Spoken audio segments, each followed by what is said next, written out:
I've got a massive knot here in my hair that really bothers me. Anyway, so I'm coming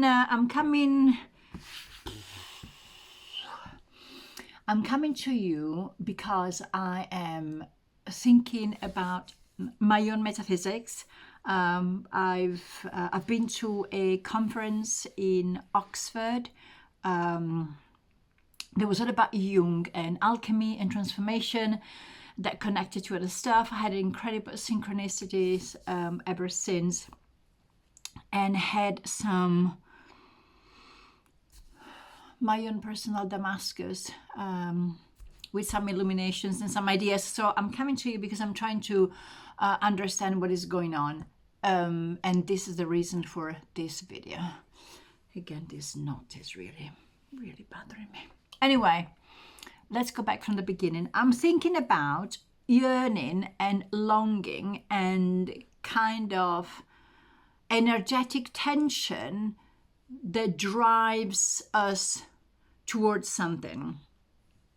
And I'm calling it attention on purpose because there is a void within us that needs to be filled. This also stems from a couple of works with two specific client and interactions that I had. So if there is a void, this void needs to be filled. And I've drawn it into my journal like this. That is us. We do have a void, and we're looking for something to fill this void. And I see that literally as a difference in potential, as in electricity happens. There is a minus somewhere, there's a plus on the other side, and of course there is hence that creates a tension, sort of like this kind of yearning, and becomes the engine to me that moves our becoming. Now, there are two different responses to this longing, to this emptiness and to this void. One is pacifying, which is filling the void with distractions, with purchases, with comfort, which is stemmed out of fear. And most of the time this fear stems from the fear of feeling the tension. So I feel the tension, I equate this tension as a fear, and I need to pacify that fear. And also this connects very much with something else that I wrote in my blog post about by feeling the yearning, by feeling the tension, by feeling this kind of sense of longing for something that I don't have but I so would like, I am obliged to feel my body, and I'm not comfortable in experiencing my body, because experiencing my body means that I am alive and means that I need to use the space and the volume that I've been given on this earth to do something. And we could go down that rabbit hole maybe for another video. I come to you with this because I felt very intense longing and yearning. Yesterday I watched the movie, I finished watching the movie, I sort of like rewind and I just watched the ending 3 more times because I wanted to stay with the sense of ache that I was feeling. And I felt the same kind of ache that I felt maybe when I was 13 and I watched Duran Duran and I wanted to become a singer and an actress. And there is this kind of like intense physical pain that we would like something and we don't have this thing. Having said that though, I think that this kind of yearning again is a potential. There is a difference in potential. Literally, this is like kind of an energy of longing, an energy of creativity, an energy of becoming. There is a gap. So I'm just looking at my notes for these past days. This kind of like, I wrote it, emotional pang, a sense of restlessness, which are all signals of this kind of like a very high voltage of energy that exists within us. So there are 2 different ways that we can have this response to longing. As I said, one is the pacifying, filling the void, consumerism, buying, purchases, comfort, the next trip, the next phone, the next doom scrolling, the next you know what I mean, the fix, the drug, the alcohol, the next boyfriend, the next girlfriend, the next partner. Everything is always externalized, and everything is very arid in a way because it doesn't actually fill the void. So the void has a specific meaning, reason, aim, and focus and goal. And whatever we are trying to fix it with, it doesn't actually work. Really, it doesn't work at all. So we keep on feeling this intense dissatisfaction and restlessness. So we go for something else. So the other way is actually to harness this kind of energy and to use the energy as a propulsion for creation and expansion. So one is pacifying, which is shrinking, the other one instead is expanding. Now, park up to what I've said up to now, 6 minutes, park it there because I need to take sort of like a step back to the origin of the world. I am a strong believer that we have been created as copies of the divine, because the divine felt existentially lonely, not lonely from I need a buddy and I need a friend, but existentially lonely because we can understand that we exist only when we are in relationship to something else or to somebody else. So we need to have an object to understand that we are a subject. God being the subject who created everything, but he created stuff because by being in relationship to something external to him, that would actually validate his own existence. It's not my own stuff that I've invented or plucked out of thin air. I mean, other people wrote about this before me. I mean, just read the concept of oneness in the Gospel of St. Thomas, or we can read Meister Eckhart, I think. We can read Jacob Boehme. We could read Jung, of course, with Answers to Job. So, yeah. So, God needed to create something in order to be seen. And by being seen, actually, he could understand that he's alive. But the same yearning that God had to create something is the same yearning that we have to be filled and to be recognized, because we are exact copies in our inner soul, call it whatever we want. We are actually divine as much as God is, which is,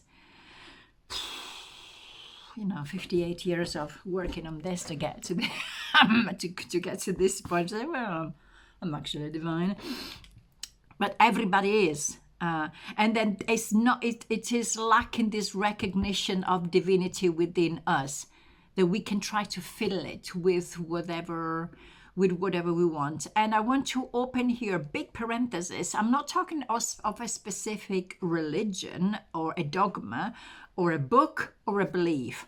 Those are codifications out of fear, in my opinion. But I'm talking about the concept of the divine and the concept of the universal. So the same pattern, the same yearning, longing, desire, need to be recognized and to be seen as alive, that God had, that create us in order for him to be seen, is the same kind of yearning that we have, and then something that is missing, something that needs to be filled, because otherwise we are not seen. Of course, now with that preamble of the divinity in us, it's even more understandable that filling this void with another trip, another partner, another girlfriend, another job, another degree, another something, it actually doesn't fill us, because it is a wholeness that we are searching, which is external. is independent of anything that it is external. It's an inner recognition, because God created a double of himself. So he's actually seen himself. It's not something external of him. He created something external, but it's a copy of him, so that actually it's like he created a mirror. So as much as we are mirror of him, he is a mirror of us. And I'm saying his with, his, her, it, whatever. I do it is because it is easier for my cultural upbringing to use that, but I don't identify with that, if you get what I mean. So God is the same yearning. Now, what we tend to teach now when people have got this kind of yearning and desire and longing, etc., we try always, and unfortunately sometimes in therapeutic setting, to pacify that and to calm it down. So we teach breathing exercises, we teach meditation, but we never actually say, you know what, just channel it, just go out and stomp in the streets and use this energy to create something. Because actually God used this energy to sort of like channel this energy to create something, create the whole of the universe, create ourselves, create the world, create anything. So it is a directing the pressure.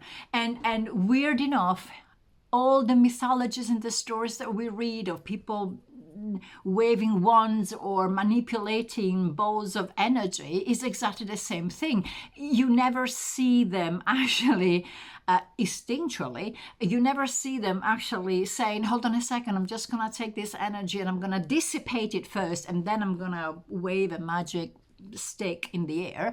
But actually they are gathering this energy, this difference in potential, to then create something. And words, hence affirmations and everything, are actually a way of channeling this. For me, it's drawing, because I become creative, because the part of creativity is actually the outcome of harnessing this energy. I need to look at my notes again while this note is still here bothering. So, longing precedes creation. There is the tension and there is the focus, and the focus becomes form. Are you with me? Because I'm actually using you to repeat these things to myself. I say it again. The tension that we have due to the longing is what actually needs to be focused, gathered, and directed, because then that becomes form. It's the same thing that God did when he created copies of himself in us. Yeah? Perfect. In alchemy, this becomes this sort of like energy as a raw material to be used to create different words. And focus is the shaping force. Could be words, could be images, could be drawing, could be intention, could be awareness of the body, could be dance, for example. These are all tools that direct the current, because it's a flux from minus to plus, isn't it? Like electricity. So the common mistake again is that people tend to dissipate this energy through soothing techniques. My God, I've got anxiety, I've got panic attack, I need to take myself down. What if instead sometimes this anxiety that we feel is simply this kind of energy of us living in a place, space, time, element, plane, call it whatever you want, that actually is not our. And I know that this has happened to me when my body, because bodies normally know first than the mind because they are instinctual, bodies recognize that actually I was in a place and a time and a space and a dimension and a plane and an environment that wasn't mine. But that is considered medically a disease and a pathology. Instead, sometimes I think that panic attacks and anxiety attacks are spiritual experiences, which we need to be thankful for, because then we can harness and we can start listening really to our intuition that tells us, this is not the place for me, this is where I shouldn't be, this is a marriage I shouldn't be in, this is a job that I shouldn't be in, this is a family that I'm listening too much, this is an abusive relationship that I need to get out, or this is just simply something that I don't want to do. And having the courage to say, okay, I'm listening to my body, I'm listening to my intuition. It's just like your soul hitting very hard, a gong inside you. So the real function of the yearning, the anxiety, the tension is a signal of a potential that is becoming active. And it is a pull towards a next version of the self. It is a call to crafting, to making, really physically to making and manipulation, and not to numb, okay? So some people, examples, people using money to pacify the aches, and using emotional bartering to pacify, controlling, buying stuff. I come from a family, I mean, most of you know, I come from a family where I've lost basically 2 parents because of alcohol addiction. And that was a way of numbing the body, numbing the feeling, numbing the arising, and the inner voice that says, you are in the wrong place, you should actually be doing something else with your life. I make this video because my intention is to remind myself that anytime there is a longing, there is a yearning, there is a craving to be doing something, to do something different, I want that to remind myself that it is for expansion and not to pacify, but also that a reminder that if I am a mirror of God, anytime God had a yearning and a creative tension, something got into material, something actually came out of that. And so the inner voices that tells me nothing is going to happen, I'll make a video, nobody's going to watch it, I'm putting stuff out there and nobody's going to come, or I've got new sessions for clients and nobody's going to book them.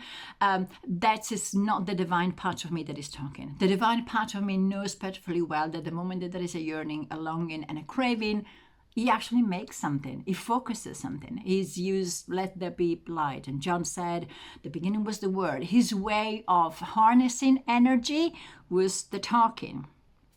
This is why religions use mantras, or in therapy, sometimes we teach people to use affirmation, to use positive behavioral and cognitive expressions in order to always, of course, neuroplasticity, NLP, making sure that the words that we are using and the sentences that we are using are more proactive than actually limiting. So, trying to take this to a close because it's close to 20 minutes. Don't anesthetize the yearning because it is a compass.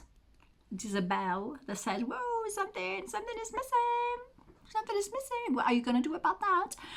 And when this yearning and this longing, it needs to be directed. It becomes, at that point, it becomes creation. And I know that I'm feeling like this, all hyped and everything, because I've been drawing a lot and I've been manipulating material, and this is good because it's good for the soul, it's good for the body, it's good for my mind. And I hope that somebody can learn from this. Look at all my, my drawings. Yeah. Yes, so I'm leaving this. Can you see this? This is the divine and the focus. Remember that any tension that becomes potential, it is literally tension, it is literally voltage. And this voltage, once it shapes by a way of articulation, it becomes visible because the intentions are made audible. In my research and in my PhD, when I'm talking about the emergence of consciousness by drawing, let's not forget that writing is simply drawing letters, nothing more than that. Naming, writing, drawing, expression, take this stuff out, and that channeling of the energy comes back in form. I think I've said enough for now. I hope you like it. Look at all my murder board for my PhD. Okay, ciao.